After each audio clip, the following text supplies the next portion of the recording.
Una parte de este vídeo y otros futuros ha sido posible gracias a las aportaciones de los Websmaníacos aquí presentes. Y, por las molestias, han podido ver el vídeo un día antes de su estreno. Si queréis ver mis vídeos con antelación y otras recompensas, no dudéis en haceros miembros de mi canal o visitar mi Patreon en patreon.com/The Wiseman Show. Y si no, siempre podéis compartir el vídeo, votarlo y comentarlo, porque son gestos que también se agradecen. Muchas gracias.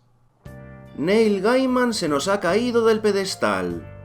Y cuando digo Neil Gaiman, también puedo decir J.K. Rowling, Activision Blizzard, Pablo Picasso, Pablo Neruda, Bill Cosby, Eric Clapton, Kanye West, Ubisoft, H.P. Lovecraft, Jared Leto, John Krifkalusi, John Lennon, P. Diddy, Buck Vickers, Francisco de Quevedo, Marlon Brando, Bernardo Bertolucci, CD Projekt Red, Terry Crews, Isaac Asimov, Plácido Domingo, Roman Polanski, Woody Allen, Stanley Kubrick, Konami, Nobuhiro Watsuki, James Brown, Walt Disney, Paul Gauguin, Scott Cawthon... Vaya, así que has descubierto que tu artista favorito, y esto incluye una corporación cuyos productos consumes, al farandulero de turno o a un famoso sin talento que simplemente te caen bien, es un pedazo de mierda. Una historia tan vieja como el tiempo que no requiere de introducción alguna porque a todos nos ha pasado. Y todos recordamos, quién más y quién menos, esa sensación de decepción, de engaño, cuando descubrimos que un artista, una corporación u otra persona cuya obra o presencia admirábamos o como mínimo disfrutábamos, acaba resultando ser una auténtica escoria. Y, por supuesto, lo siguiente que viene es el sempiterno debate de si podemos separar al arte del artista, de si cuál es el valor de las obras una vez descubrimos la verdadera naturaleza de su autor o de las obras mismas, de si acaso el boicot es una opción viable para fomentar un cambio, o, en menor medida, si tenemos los consumidores voz o voto sobre aquello que queremos que nos muestren.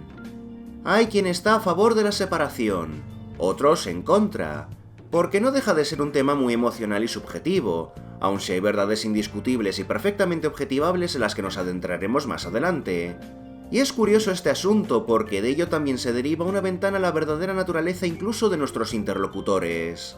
Pero sí es cierto que, con todos los infinitos listados y ejemplos de la cantidad de veces que ocurre este hecho, que los medios y los mercados ensalzan una auténtica gentuza para que consumamos sus productos y lo normalizado que lo tenemos, hasta el punto en que no nos damos ni cuenta de lo fácil que es perdonar y disculpar tácitamente a dichos autores, pues es un tema del que estaría curioso hablar. Y eso sin contar con que este es uno de esos vídeos que pueden aplicarse para muchos casos pasados, presentes y futuros, porque su aplicabilidad es total. Por lo que cuando se revele el siguiente mierda seca de turno, solo tenéis que añadir su nombre a cualquiera de los de la lista inicial, porque lo que tenga que decirse de dicha persona es lo mismo que lo que podemos decir de cualquiera de los presentes. Y, por ende, las cosas que podemos hacer y en las que deberíamos pensar seguirán aplicándose si alguien necesita la ayudita de turno para gestionar sus emociones y pensamientos. El debate de si separación sí o separación no es bastante sencillo de entender, porque a la postre no deja de ser algo tan subjetivo como binario.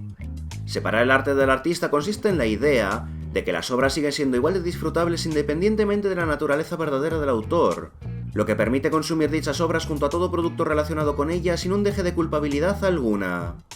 Por su parte, quienes proponen que dicha separación es imposible, señalan que no solo la obra ha quedado tiznada, sino que encima cualquier acto de consumo al respecto de dichas obras sería una recompensa hacia el autor.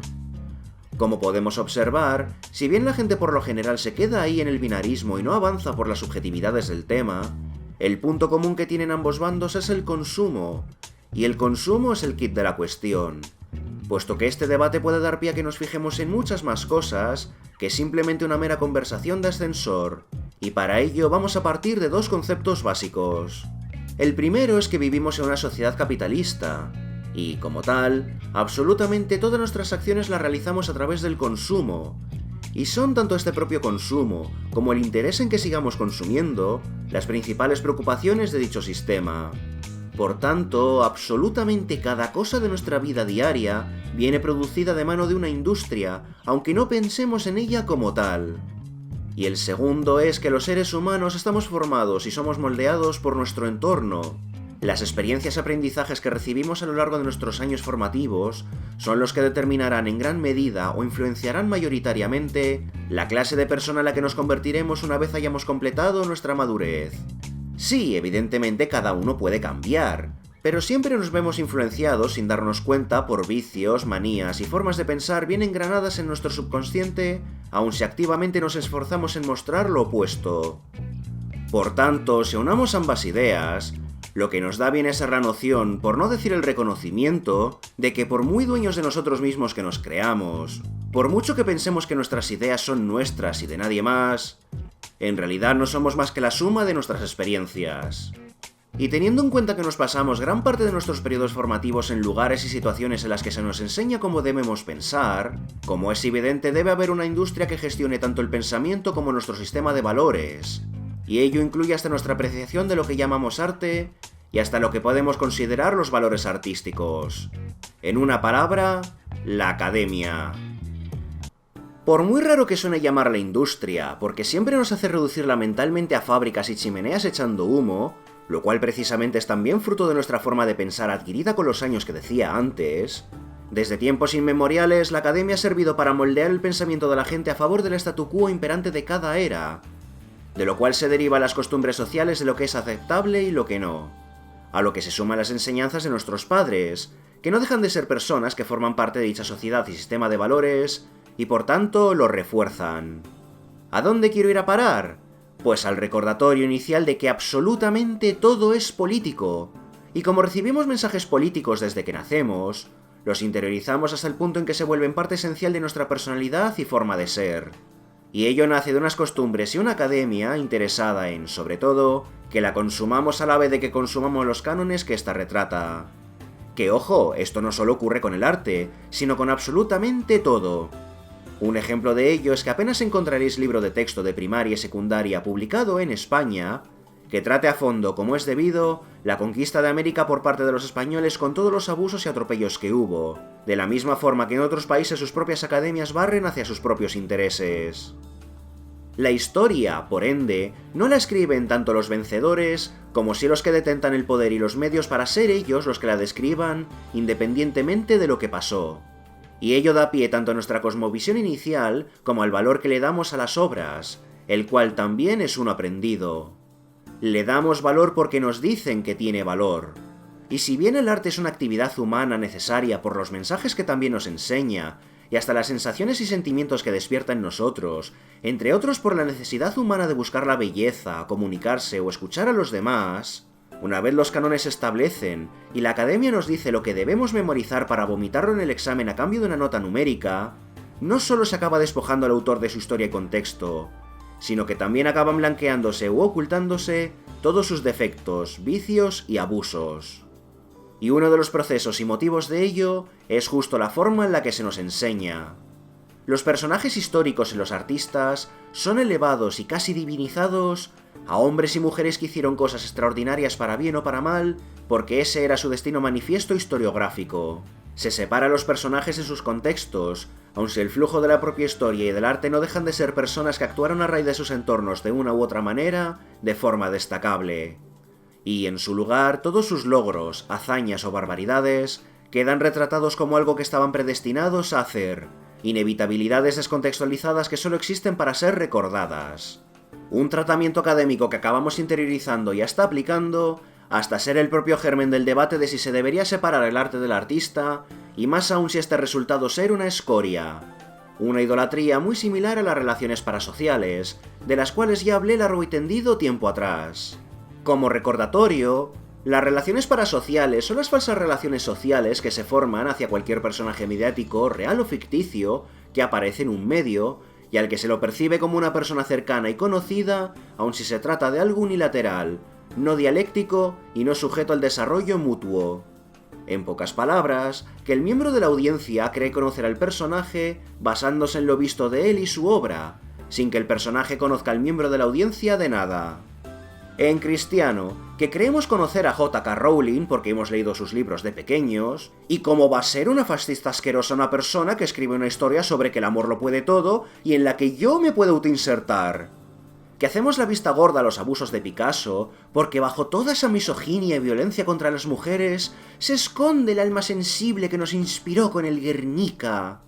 O que perdonamos los abusos a los trabajadores de dentro de una corporación de tal o cual producto de ocio, porque dicho producto nos gusta y hemos desarrollado un vínculo emocional con tal dadora de buenos momentos, mientras que los abusados son desconocidos sin nombre ni cara por los que no sentimos nada. Es, básicamente, una forma de idolatría que a todos nos ha pasado alguna vez fruto de cómo nos han inculcado interactuar con los autores y las obras. Pues oficialmente, los autores son superseres infalibles según nuestras cosmovisiones mamadas de la academia, a los que todos debemos admirar, envidiar y aspirar a ser.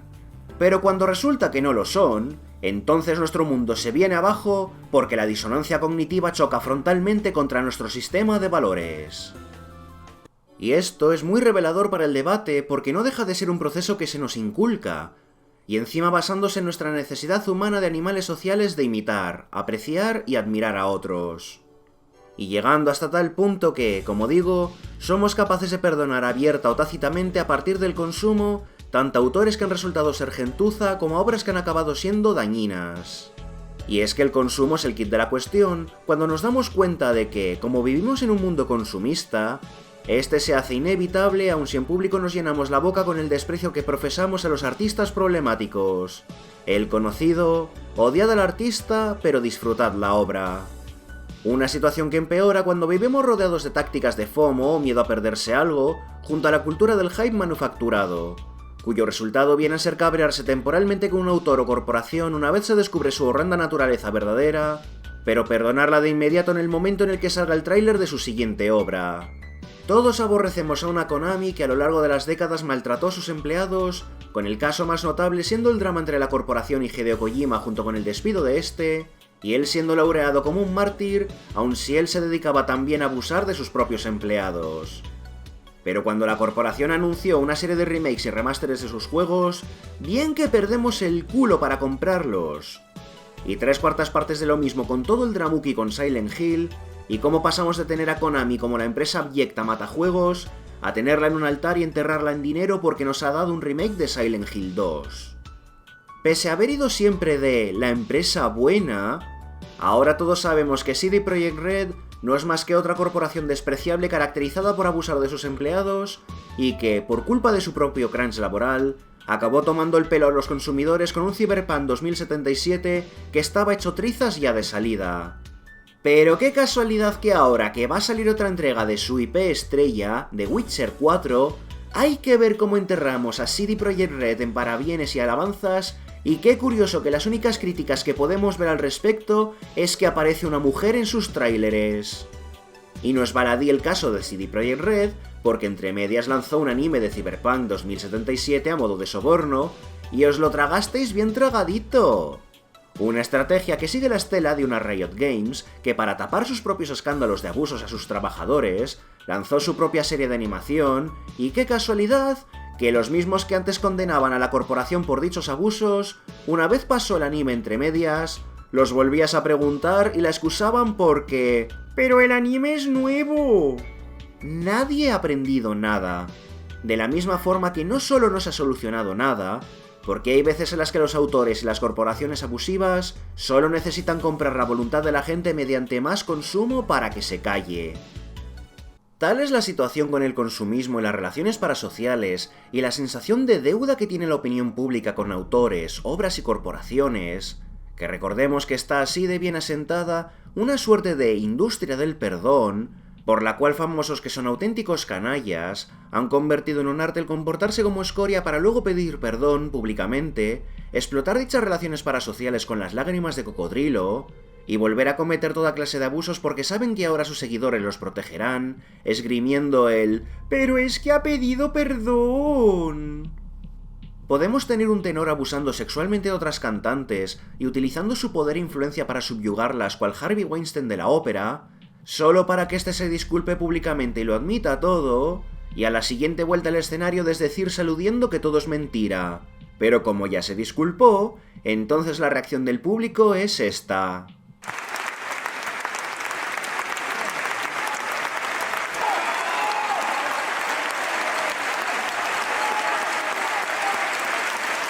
Y bueno, no nos riamos mucho del mundo del arte, porque eso también nos toca de cerca a muchos. Que a cada día que pasa, la lista de youtubers y creadores de contenido que acaban revelándose como maltratadores, violadores, defraudadores de impuestos, estafadores, voceros del fascismo y hasta homicidas, aumenta de forma exponencial.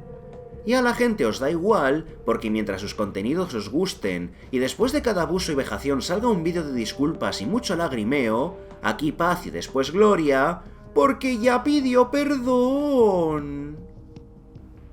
Por tanto, vemos que el debate de si separar el arte del artista no es tan blanco y negro como nos quieren hacer ver, ni se encuentra centrado exclusivamente en el arte.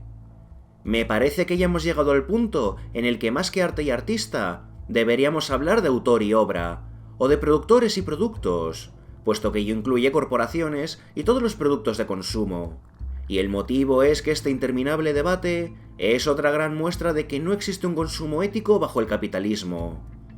Todo lo que consumimos y todo lo que nos gusta ha sido producido por auténtica gentuza. La carne que comemos se ha conseguido de mataderos y granjas en donde se maltrata y tortura animales. El coltán de nuestros móviles ha sido extraído de mano de obra esclava. La ropa que llevamos también la han cosido esclavos en la otra punta del mundo. Los videojuegos que tanto disfrutamos tienen una biblia entera de abusos detrás, y así sucesivamente. Y lo peor de todo es que es algo inevitable, por muchas medidas individuales que tomemos, porque, como suelo decir, no podemos pasarnos la vida contando el gotelé de las paredes como alternativa. Asimismo, cabe destacar que uno de los puntos focales del debate es precisamente el concepto de nuestro conocimiento de todo lo que sucede tras las bambalinas de cada obra. O en palabras del dramaturgo George Bernard Shaw, cuanto más conozcas al artista, menos pensarás en el arte. Nuestros conocimientos de una obra y sus circunstancias son lo que a la postre determina nuestra apreciación de ella. Es por eso por lo que el contexto siempre lo es todo. De nuevo, el Guernica de Picasso podrá ser uno de los mejores cuadros jamás pintados. Eric Clapton siempre será capaz de sacarnos las lágrimas con la canción sobre su hijo muerto, y nadie le quitará a Lovecraft el honor de ser el padre del género del terror cósmico. Las obras son, y pueden disfrutarse en el vacío. Por desgracia, nosotros no vivimos en el vacío, sino en un mundo en el que las acciones tienen consecuencias. Un mundo en el que los seres humanos nos caracterizamos por nuestra empatía y juzgamos a raíz tanto de nuestros conocimientos como de nuestros sentimientos. Y si aun las obras pueden operar independientemente de sus autores, como el arte no deja de ser la relación entre el autor y el público, y es la lectura del público lo que determina que una obra sea arte o no, y no una suerte de destino manifiesto como lleva años la academia adoctrinándonos, es natural que la visión de las obras se vea tiznada y rechazada. Y lo mismo sucede al revés. Hasta las fechas de publicación de este vídeo, Neil Gaiman siempre había sido considerado como una de las almas más puras de la creación, hasta que salieron las acusaciones de acoso sexual y plagio. Y ahora no solo sus obras han quedado retroactivamente tiznadas, sino que muchos ojos andan revisando sus textos en busca de pistas sobre su verdadera naturaleza. E idem con las corporaciones de las que consumimos en nuestro día a día. Y yo no hablo desde la distancia en esto porque a mí me ha pasado. Un ejemplo de ello es que de pequeño a mí me encantaba el anime de Rurouni Kenshin, el guerrero samurái en español, de pluma del mangaka Nobuhiro Nishiwaki, mejor conocido como Nobuhiro Watsuki, cuando lo echaban en el Canal Plus de los 90. Como el crío preadolescente en la época que era, a mí me turbo flipaba. Creo que fue el primer anime, entre comillas, adulto, por la sangre y las temáticas que trataba, que vi nunca. En los últimos años quise revisitarla de adulto, pero entonces descubrí que Watsuki resultó ser un pedófilo con una colección de pornografía infantil que se contaba por los cientos de DVDs. Y no es coña ni exageración, que la policía pensaba que él era directamente un distribuidor en vez de un mero consumidor.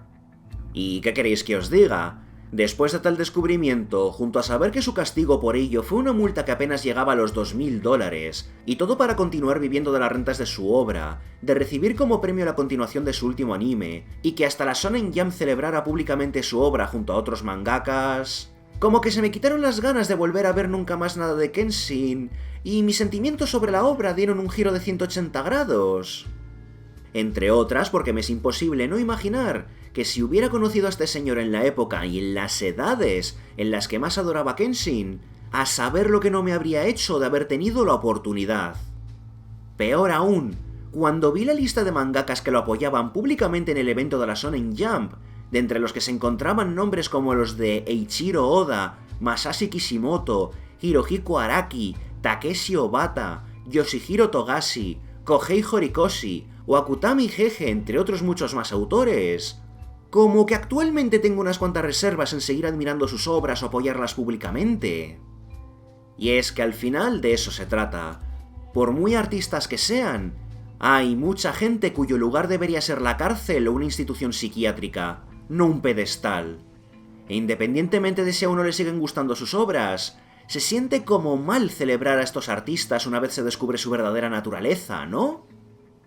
Separar activamente el arte del artista e ignorar conscientemente estas sensibilidades, aun si es a través de la excusa de estar celebrando el arte y no el artista, solo permite a quienes lo hacen consumir las obras de dicho autor, mientras evitan sentir remordimiento o culpabilidad alguna. Pero ello no es más que un ejercicio de autoengaño. Las obras no nacen del éter, y una persona puede ser al mismo tiempo un artista increíblemente talentoso y el ser humano más reprobable de todos los tiempos. No existe una correlación entre el talento y la moralidad. Todo lo demás es un efecto halo. De hecho, yo argumentaría que hasta dicha culpabilidad es buena, es sana, y solo se debe redirigir hacia el lugar correcto en lugar de sentirse uno consumido por ella. Separar al autor de la obra sería más fácil si en el mundo en el que vivimos dicho autor, productor o artista sufriera las consecuencias de sus actos. Pero por desgracia vivimos en un sistema capitalista en el que no se premian ni el talento ni la moralidad, sino la comercialidad junto a todo lo que garantice la pervivencia del statu quo. Después de todo, recordemos que el castigo a Watsuki fue una multa de apenas $2000 y la recompensa de continuar su trabajo y recibir toda clase de celebraciones en su honor por parte de la corporación para la que trabaja y sus compañeros. Y al final es eso lo que más nos frustra y el verdadero germen del debate. La sensación de que da igual lo que pensemos o la traición que sintamos cuando un ídolo se nos cae del pedestal por méritos propios, porque sabemos que éste se irá de rositas, que podrá comprar su libertad, y que nosotros, en retrospectiva, hemos sido cómplices de ello con nuestro dinero que gastamos en su obra y la publicidad que le hemos hecho gratis. Y eso en mundos tan específicos como el del arte, en donde casi siempre hay elección. Casi siempre, porque ¿dónde encuentras tú otro Francisco de Quevedo, pero que no hubiera especulado con la vivienda de su rival para dejarlo en la calle? O un Pablo Neruda que no fuera una escoria maltratadora ni un violador. Porque la cosa empeora cuando vemos que pocas o ningunas alternativas hay a seguir consumiendo de las corporaciones que nos están matando o que activamente están haciendo peores nuestras vidas. Y al final, nos vemos condenados a esta paradoja en la que, aun si condenamos activamente a los autores o a los productores, en la práctica no nos queda otra que seguir consumiendo. Y como este es un tema complejo sobre un debate sempiterno que está relacionado directamente con el fuero interno de cada uno, y encima en torno a problemas sistémicos, pues poco podemos hacer. Pero ello no quiere decir que no podamos hacer nada. Y aquí es donde entra el canalizar a los lugares correctos toda esa frustración interna y esos remordimientos al haber apoyado a una mala persona antes mencionados. Lo primero que podemos hacer es concienciar y reducir todo lo posible el crédito social de los autores que han resultado ser gentuza. ¿Cómo se hace? Reconociéndolas antes por sus crímenes y abusos que por sus obras o presuntas aportaciones. Pero no nos podemos quedar ahí porque eso de denunciar los gustos de nuestro interlocutor de buena educación no es, sino que a continuación siempre debemos animar a la gente a descubrir alternativas. J.K. Rowling... ¡Ah, sí! La transfoba fascista esa que escribe libros. Ah, por cierto, ¿has leído los libros de Terramar de Ursula K. Le Guin? Resulta que son los primeros libros juveniles en contener una escuela de magia. ¿A qué es interesante? Podríamos ir a leerlos. Tío, me encantan las sitcom noventeras. Al menos las que no están protagonizadas por un violador como Bill Cosby. ¿Te apetece ver El Príncipe de Bel-Air? Es una sitcom noventera que a mí me encanta. ¿Qué recuerdos con la Nickelodeon de los 90? Lástima que ya no me interese Ren y Stimpy porque John Krifkalusi era un degenerado que acosaba sexualmente a niñas. Pero oye, tampoco pasa nada porque anda que no hubo dibujos en aquella época como los Rugrats o los Zomberries. Por supuesto, esto no siempre se puede conseguir, empezando porque no podemos derribar y cambiar la academia por nuestra cuenta. Pero aun si estamos obligados a inspirarnos o aprender de gentuza en el colegio, instituto o universidad, siempre podemos centrarnos en lo esencial y necesario de la obra, aplicarlo sin un solo pensamiento positivo hacia sus autores y con lo que permita sacar la mejor nota y luego olvidarnos. O, si queréis rizar el rizo, complementarlo con obras de gente que no era auténtica escoria. La idea principal de este movimiento no deja de ser luchar contra las concepciones de aceptar la máscara que ha creado una industria capitalista que engloba la academia, junto con la visión que se nos ha inculcado de separar a los autores de sus contextos mediante un destino manifiesto historiográfico que oculte o disculpe los horrores que hubo detrás y que sigamos consumiendo. En relación con esto, debemos darnos cuenta de que toda obra tiene una parte de su autor dentro, independientemente de si está relacionado o no con su verdadera naturaleza. Es lo que hace al arte político, la cosmovisión del autor. Pero precisamente al ser parte de esa cosmovisión, sigue siendo parte de un autor con vicios muy dañinos, y con la capacidad de sobra de irse de rositas gracias al reconocimiento que su obra ha conseguido y el dinero que le ha ganado. En el capitalismo, el dinero es poder. Un sistema, además, en el que siempre se premia no el talento o la moralidad, sino lo más comercial, como ya hemos visto. Voy a repetir una cosa que ya he dicho antes, pero es necesario que os lo grabéis a fuego porque es importante. No existe una correlación entre la moralidad y el talento. En un mundo ideal se arrebataría la obra al artista como castigo por sus atropellos hacia otros, de modo que, aunque siga disfrutando del reconocimiento de la autoría por aquello de que el arte no surge de la nada, sus ganancias servirían para compensar con creces a sus víctimas y jamás volvería a ver un duro por su obra. Pero como por desgracia no vivimos en un mundo ideal, nuestra forma de usar las armas del capitalismo y los autores problemáticos en su contra es precisamente deshaciéndonos de sus obras. Tirarlas a la basura si su autor nos ha disgustado el descubrir que era un mierda seca. Alejar nuestras copias del público para evitar que nuevos ojos se posen sobre ellas y puedan convertirse en nuevos seguidores, y buscar otros artistas que estén limpios de polémica. Irónicamente, sí, estaríamos repitiendo parte del proceso antes descrito, que uno no sabe cómo es un autor de puertas para adentro hasta que sale la sección de sucesos, y por ende la percepción de su obra cambiará conforme más sepamos de él. Pero por desgracia ello no deja de ser un mal necesario porque, una vez más, no podemos quitarnos el arte ni el ocio para dedicarnos a contar el gotelé de las paredes. Nuestro consumo, en definitiva, debe ser un mensaje que diga: apoyamos a los artistas, autores y empresas que no sean mala gente, pero estamos dispuestos a retirar dicho apoyo e irnos a otro sitio una vez empiece a salir la mierda.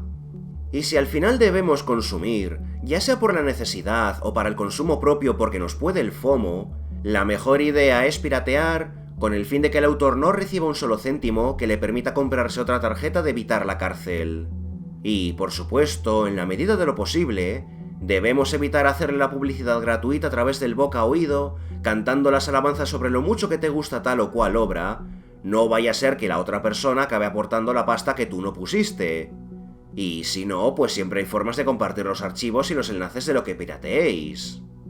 Ya aprovecho para recordar que hace unos años publiqué un vídeo sobre la moralidad de la piratería digital, por si hay quien aún después de tanto tiempo puede tener algún tipo de duda sobre la cuestión.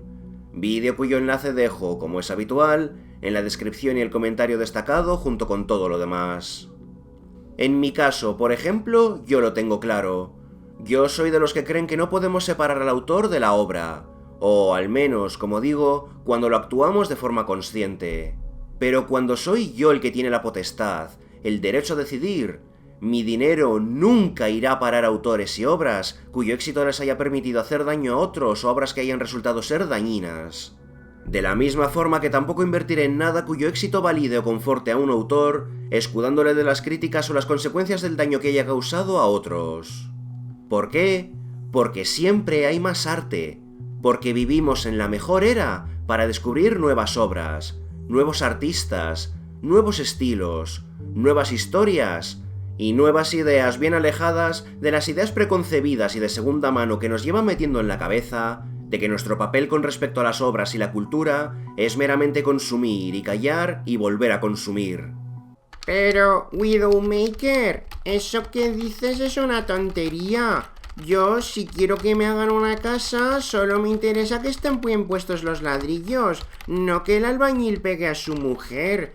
Porque soy un macho ligma y compro los productos aún sabiendo que hay gente horrible detrás porque yo pago por los productos y no el autor. Y si el autor usa mi dinero para evitar ir a la cárcel, tampoco es mi problema. Es más, me alegro por él. Ah, que eres de esos. Pues qué pena, ¿no? Continúo. Separar el arte del artista, el autor de la obra o el productor del producto es uno de esos dilemas que jamás podrán resolverse de forma satisfactoria y definitiva. Pero, al mismo tiempo, es un tema social que todos deberíamos tratar para alcanzar una mayor conciencia del entorno que nos rodea.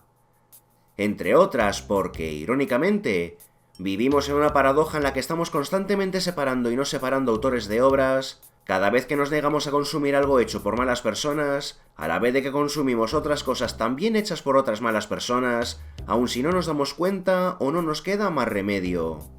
Y tal vez por ello, por cínico que suene, es que otra de las cosas que podemos hacer es no idolatrar a nadie. Tal cual es que no debemos tener pedestales. Y no, ello no va en contra de la naturaleza humana, porque igualmente podemos tener autores favoritos, así como que podemos sentirnos tocados por las palabras o las obras de alguien. Pero hay una distinción entre decir me encanta su obra o su obra me parece inspiradora, o admirar a alguien por haber realizado una proeza, a que sea el centro de tu universo. Y el motivo es que, al final, estas no dejan de ser relaciones parasociales que hay que romper o minimizar. No os creéis que tal o cual persona es incapaz de ser un monstruo simplemente porque os guste su trabajo. Porque, muy a nuestra desgracia, frases como jamás conozcas a tus ídolos, aun si existen precisamente para evitar decepciones porque está claro que la persona real jamás casará con su versión idealizada, se quedan cortas cuando en la realidad los ídolos TM, por lo general, acaban siendo violadores, maltratadores, nazis, abusadores, pederastas o hasta asesinos y homicidas.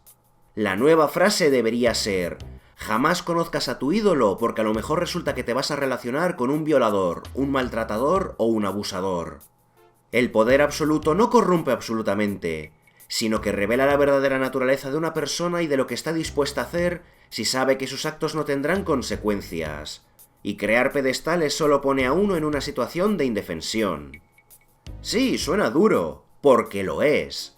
Pero esta es la clase de mundo que el capitalismo ha creado, y es la clase de mundo contra el que debemos luchar. Empezando por cuestionar nuestras concepciones y cosmovisiones, especialmente las que vengan de la industria académica, o de unos medios de comunicación que nos martillean constantemente en la cabeza ideas de consumismo, FOMO y hype artificial. Y es por eso por lo que recomiendo lo de ir cambiando de artistas y de obras, y descubrir cosas nuevas fuera del sota, caballo y rey. Cambiar de un artista a otro más aparentemente ético viene con la condición de que, evidentemente, uno no sabe cómo es el otro hasta que aparecen las noticias. Pero si actuamos con esta falta de pedestales, nos dolerá mucho menos cuando nos toque ahuecar el ala y anidar alrededor de la siguiente obra que nos emocione y nos inspire. Aun si existen cánones y paradigmas que sean ineludibles, siempre hay más arte, de la misma forma que siempre hay más ocio. Por último, pese a todo, siempre cabe resaltar que, al tratarse este tema de algo tan personal como la forma que tenga cada uno de lidiar con su fuero interno, no existen unas líneas definidas de lo que hay que hacer ni las habrá. Sin embargo, no digo esto en el sentido de que debamos todos vivir en paranoiados con quién será el siguiente pedazo de mierda que aparezca en las noticias, puesto que aun si el debate nos obliga a fijarnos en lo malo, también hay, por estadística, una infinitud de artistas y autores decentes. Y, al final, depende de nuestro criterio, trazar los límites de qué consideramos cada uno aceptable en el comportamiento de la otra persona, entre otras por la inevitabilidad antes mencionada de que siempre acabaremos consumiendo algo malo o realizado por malas personas porque tal es el mundo en el que vivimos. De nuevo, de poco nos sirve negarnos a leer los libros de un Isaac Asimov, que por muy padre de la ciencia ficción moderna que sea, era también un acosador sexual, si luego llevamos ropa Nike cosida por esclavos del tercer mundo, o nos quejamos en redes como el avispero fascista del Twitter. Y ello no es una muestra de hipocresía, sino prueba de lo amañado que está el juego, y cómo al final acabamos pasando por el aro, de modo que el debate de la separación hace tiempo que quedó obsoleto. La cuestión no debería ser «deberíamos separar el arte del artista», sino «cómo deberíamos procesar la decepción cada vez que un artista hace algo malo» y cómo éste debe compensar a sus víctimas. Por tanto, lejos ya de la integración y la separación, como es una idea binaria en un mundo en el que dicha división es imposible, lo que nos queda es una escala de aceptabilidad que debemos procesar según los casos y los contextos. La falta de respuestas aquí no es una derrota, sino una libertad para que juzguemos según nuestros criterios. Porque está claro que podemos aceptar una serie de premisas comunes, como que usar tu poder e influencia para abusar de otros está mal, que hemos vivido toda una vida con el cerebro lavado para que traguemos que hay individuos que pueden salirse con la suya por circunstancias ajenas a su moralidad, y que hay gente que merece ser compensada a la vez de otra que debe ser castigada por muy genios y figuras que sean. Y como se trata de una situación relacionada con nuestra subjetividad, debemos entender que la autoconsciencia y la conciencia de que no existe un consumo ético bajo el capitalismo, empezando esta vez por el arte, no están para que sintamos una culpa cristiana y nos autoflagelemos cada vez que consumamos algo, sino precisamente por lo opuesto, ser conscientes de que el sistema está mal, que vivimos en un mundo deshumanizador e injusto, y que debemos luchar para cambiarlo a mejor. Coño, nosotros éramos muy felices apoyando a un autor que nos gustaba. ¿Cómo va a ser culpa nuestra que haya resultado ser un pedazo de mierda? En todo caso, la culpa de los abusos es suya, no nuestra.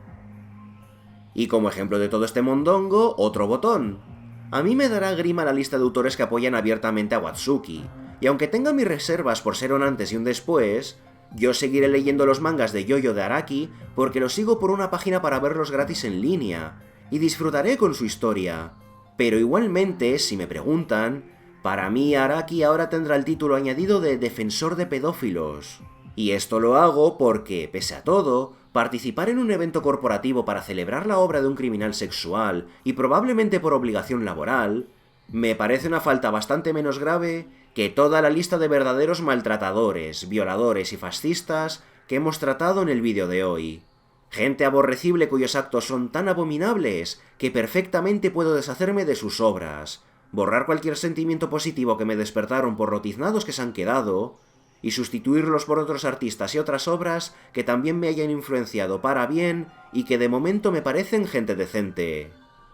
Y es que, al final, como no existe el consumo ético bajo el capitalismo, y todo lo que consumimos o es inmoral o ha sido producido de mano de malas personas, lo que nos resta para no volvernos locos es procesar cada decisión, y hacer las separaciones o integraciones necesarias entre autor y obra, según nuestros límites de aceptabilidad, o la gravedad de los actos según para cada caso y contexto. Repito, según para cada caso y contexto.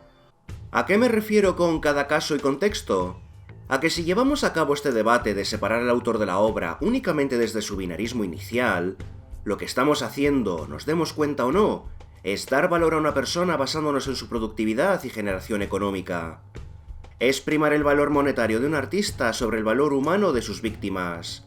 Y eso no deja de ser la consecuencia inicial de un debate que desde siempre se ha llevado dentro del marco capitalista. Una de las mayores complejidades de este debate no deja de ser, precisamente, la comparación entre el daño que hicieron los artistas contra su aportación a la humanidad.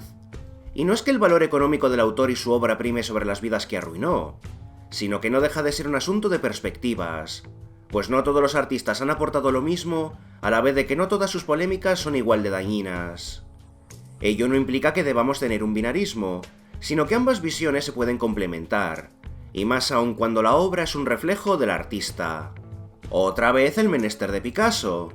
Pese a ser un maltratador y un auténtico monstruo en lo personal, su obra no deja de ser cómo él se acabó topando en la vida con monstruos mayores, conforme estalló y se va desarrollando la Guerra Civil Española, y su arte es reflejo de ello.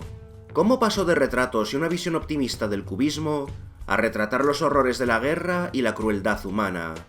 No es simplemente reducirlo a que una obra suya en concreto nos conmovió y por eso se le perdona todo, que es en lo que se queda el binarismo, sino que es la vida de una persona y sus experiencias. De nuevo, lo que hace que el arte sea arte y no 4 dibujos chuchurríos. Entonces, es normal que tengamos más en cuenta esta faceta por su papel como testigo de aquel periodo histórico y su mensaje a la posteridad. Pero ello no quita que podamos decir que era un maltratador que se fue de rositas y no solo jamás fue confrontado por ello, sino que su aportación a la humanidad recompensó sus abusos ocultándolos o minimizándolos. Asimismo, tanto en el plano historiográfico como en la perspectiva del daño que hizo un autor, debemos tener en cuenta las épocas, y no solo en el sentido de si juzgar o no con una mentalidad actual comportamientos de hace eones, sino que si el autor y sus víctimas llevan ya décadas muertos, poco daño puede seguir haciendo dicho autor, que es la relativización habitual en temas como el del Picasso antes descrito, o un Lovecraft del que terminaríamos antes resumiendo lo que hizo bien en su vida que enumerando todas sus barbaridades. Y es hasta un meme en la actualidad lo de buscar cómo se llamaba su gato. Pero, por el contrario, con autores monstruosos actuales, como una J.K. Rowling que cada vez que puede hace alarde de sus apoyos al fascismo, y con una obra en la que ya se dejaban entrever sus tendencias políticas, pues como que aquí sí podemos ser más tajantes en nuestra condena, al ser un tema de actualidad, con un artista que activamente está usando las ganancias de sus obras e influencia mediática para hacer daño a otros, y con una obra que, sinceramente, no es que vaya a pasar a la historia del canon literario más allá de su éxito comercial y como una mención de pasada. Porque si siempre separamos enteramente el arte del artista, lo único que tenemos es un movimiento apático que solo sirve para consumir ciegamente mientras perdona a abusadores. Y si somos completamente intransigentes, entonces nos quitamos de absolutamente todo lo que nos rodea, incluyendo hasta la última tela que nos cubra el cuerpo, alimento y producto tecnológico.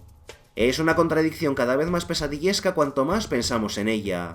Pero el problema no somos nosotros, sino un sistema capitalista que premia los peores ejemplos de lo que es un ser humano, porque nuestro valor viene determinado por el dinero que generamos, y no por nuestra moralidad, actos o nuestro trato hacia los demás.